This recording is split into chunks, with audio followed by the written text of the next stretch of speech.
ನಮಸ್ಕಾರ ಎಲ್ಲರಿಗೂ welcome back to my YouTube channel. ನಾನು ನಿಮ್ಮ ಸೌಮ್ಯ.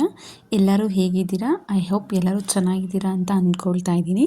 ಇವತ್ತಿನ ರೆಸಿಪಿ ಬಂದು ತುಂಬ ಸಿಂಪಲ್, ತುಂಬ ಚೆನ್ನಾಗಿರುತ್ತೆ, ಟೇಸ್ಟಿಯಾಗಿ ಕೂಡ ಇರುತ್ತೆ. ಸಾಂಬಾರಿದು ಏನು ಸಾಂಬಾರು ಅಂತ ಅಂದ್ಕೊಂಡಿದ್ದೀರಾ? ಹೆಸರುಬೇಳೆ ಸಾಂಬಾರು. ಯಾರಾದರೂ ಕೇಳಿದ್ದೀರಾ ಈ ಸಾಂಬಾರು ಹೆಸರು? ತುಂಬ ಚೆನ್ನಾಗಿರುತ್ತೆ. ಹೇಗೆ ಮಾಡೋದು ಅಂತ ನೋಡೋಣ ಬನ್ನಿ. ಒಂದು ಕುಕ್ಕರ್ ತೊಗೊಳ್ಳೋಣ. ಅದಕ್ಕೆ 1 ಕಪ್ ಅಥವಾ 1 ಗ್ಲಾಸ್ ಅಷ್ಟು ಹೆಸರುಬೇಳೆನ ತೊಗೊಳ್ಳೋಣ.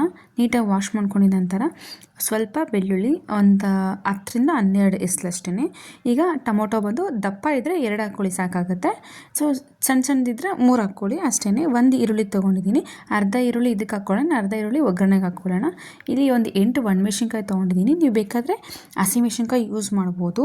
ಹಾಕ್ಕೊಂಡಿದ ನಂತರ ನೀರು ಹಾಕಿ, ನಂತರ ಒಂದು ಸ್ವಲ್ಪ ಅರಿಶಿನ ಪುಡಿ, ಕುಕ್ಕರ್ ಲಿಡ್ನ ಕ್ಲೋಸ್ ಮಾಡಿ ಒಂದು 2 ವಿಸಲ್ ಹೊಡ್ಸ್ಕೊಂಬಿಡೋಣ. ಚೆನ್ನಾಗಿರುತ್ತೆ ಈ ಸಾಂಬಾರು.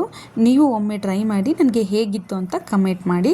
ನೋಡಿ, ಈಗ ನೀಟಾಗಿ ಬೆಂದಿದೆ ಟೊಮೆಟೊ ಮತ್ತು ಈರುಳ್ಳಿ, ಹೆಸರುಬೇಳೆ ಎಲ್ಲನೂ. ಈಗ ನೀಟಾಗಿ ಸ್ಮ್ಯಾಶರಿಂದ ಸ್ಮ್ಯಾಶ್ ಮಾಡ್ಕೋಬೇಕಾಗತ್ತೆ. ನೀವು ಸ್ಮ್ಯಾಶ್ ಮಾಡ್ಕೊಂಡಿದ್ದ ನಂತರ ಕುಕ್ಕರಲ್ಲಾದ್ರೂ ಕುದಿಸ್ಕೋಬೋದು ಅಥವಾ ಬಾಣಲಿಗಾದರೂ ಹಾಕ್ಕೊಬೋದು. ನಾನು ಬಾಣಲಿಗೆ ಟ್ರಾನ್ಸ್ಫರ್ ಮಾಡಿಕೊಂಡು ಕುದಿಸ್ಕೊಳ್ತಾ ಇದ್ದೀನಿ. ನೋಡಿ, ರುಚಿಗೆ ತಕ್ಕಷ್ಟು ಉಪ್ಪು ಹಾಕ್ಕೊಂಬಿಡೋಣ. ಉಪ್ಪು ಹಾಕ್ಕೊಂಡಿದ್ದ ನಂತರ ಒಂದು 5 ನಿಮಿಷ ಅಷ್ಟೇ ಇದು ಸಾಂಬಾರು ರೆಡಿ ಆಗಿಬಿಡುತ್ತೆ. ಕುದಿಸ್ಕೋಬೇಕಾಗತ್ತೆ. ಈಗ ಕುದೀತಾ ಇದೆ. ಈಗ ಅಷ್ಟರಲ್ಲಿ ಒಗ್ಗರಣೆ ಹಾಕ್ಕೊಂಬಿಡೋಣ.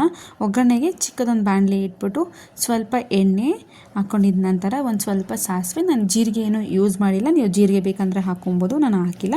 ಅರ್ಧ ಈರುಳ್ಳಿ ಸಾಂಬಾರ್ಗೆ ಹಾಕಿದ್ವಲ್ಲ ಕುಕ್ಕರಿಗೆ, ಇವಾಗಿನ ಅರ್ಧ ಈರುಳ್ಳಿನ ಒಗ್ಗರಣೆಗೆ ಹಾಕ್ಕೊಳ್ತಾ ಇದ್ದೀನಿ. ಒಗ್ಗರಣೆಗೆ ಹಾಕ್ಕೊಂಡಿದ್ದ ನಂತರ ನೀಟಾಗಿ ಮೀಡಿಯಮ್ ಫ್ಲೇಮಲ್ಲಿ ಚೆನ್ನಾಗಿ ಹುರ್ಕೊಳ್ಳಿ. ಈರುಳ್ಳಿ ಗೋಲ್ಡನ್ ಬ್ರೌನ್ ಬರಬೇಕು, ಆದ ರೀತಿ ಚೆನ್ನಾಗಿ ಹುರ್ಕೋಬೇಕಾಗುತ್ತೆ. ಇದಕ್ಕೆ ಸ್ವಲ್ಪ ಕರ್ಬೇವಿನ ಸೊಪ್ಪನ್ನ ಹಾಕ್ಕೊಳ್ತಾ ಇದ್ದೀನಿ. ನೋಡಿ, ಕರಿಬೇವು ಹಾಕ್ಕೊಂಡಿದ್ದ ನಂತರ ನೀಟಾಗಿ ಮಿಕ್ಸ್ ಮಾಡ್ಕೊಂಬಿಡೋಣ. ನೋಡಿ, ನೀವು ಬೇಕಂದರೆ ಬೆಳ್ಳುಳ್ಳಿ ಬೇಕಾದ್ರೂ ಜಜ್ಬಿಟ್ಟು ಹಾಕ್ಕೋಬೋದು. ನಾನು ಹಾಕ್ಕೊಂಡಿಲ್ಲ, ಬರೀ ಈರುಳ್ಳಿ, ಕರಿಬೇವು, ಸಾಸಿವೆ ಅಷ್ಟೇ. ಜೀರಿಗೆ, ಇಂಗು ಹಾಕ್ಕೊಬೋದು. ನಂತರ ಒಂದು 2 ಬ್ಯಾಡಗೆ ಮೆಣಸಿನ್ಕಾಯಿ ಹಾಕ್ಕೊಂಡಿದ್ದೀನಿ. ಆಪ್ಷನಲ್, ಬೇಕಾದ್ರೆ ಹಾಕ್ಕೊಳ್ಳಿ, ಇಲ್ಲಾಂದರೆ ಬೇಡ, ತೊಂದರೆ ಇಲ್ಲ. ಹಾಕ್ಕೊಂಡಿದ ನಂತರ ಇನ್ನೊಂದು ಮಿಕ್ಸ್ ಮಾಡ್ಕೊಂಬಿಡೋಣ ನೀಟಾಗಿ. ಮತ್ತು ಕರಿಬೇವೆಲ್ಲ ಹಾಕಿದ್ವಲ್ಲ ಬೇಯಲಿ ಅಂತ ಅಷ್ಟೇ.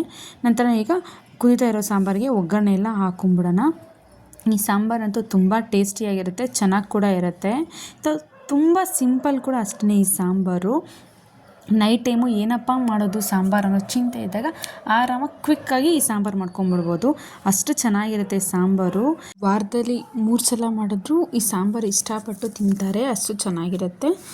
ಈಗ ಸ್ವಲ್ಪ ಕೊಬ್ಬರಿ ಹಾಕ್ಕೊಳ್ತಾ ಇದ್ದೀವಿ. ಕೊಬ್ಬರಿ ಹಾಕ್ಕೊಂಡಿದ್ದ ನಂತರ ಒಂದು 2 ನಿಮಿಷ ಕುದಿಸ್ಕೊಳ್ಳಿ ಅಷ್ಟೇ, ಸಾಕಾಗುತ್ತೆ. ಈಗ ಕೊತ್ತಂಬರಿ ಸೊಪ್ಪು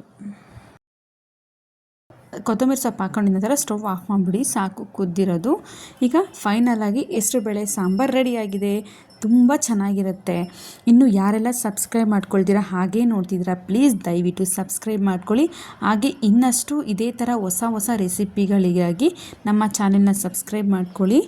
ಹಾಗೆ ನಿಮ್ಮ ಫ್ಯಾಮಿಲಿ ಆ್ಯಂಡ್ ಫ್ರೆಂಡ್ಸ್ಗೆಲ್ಲ ಶೇರ್ ಮಾಡಿ.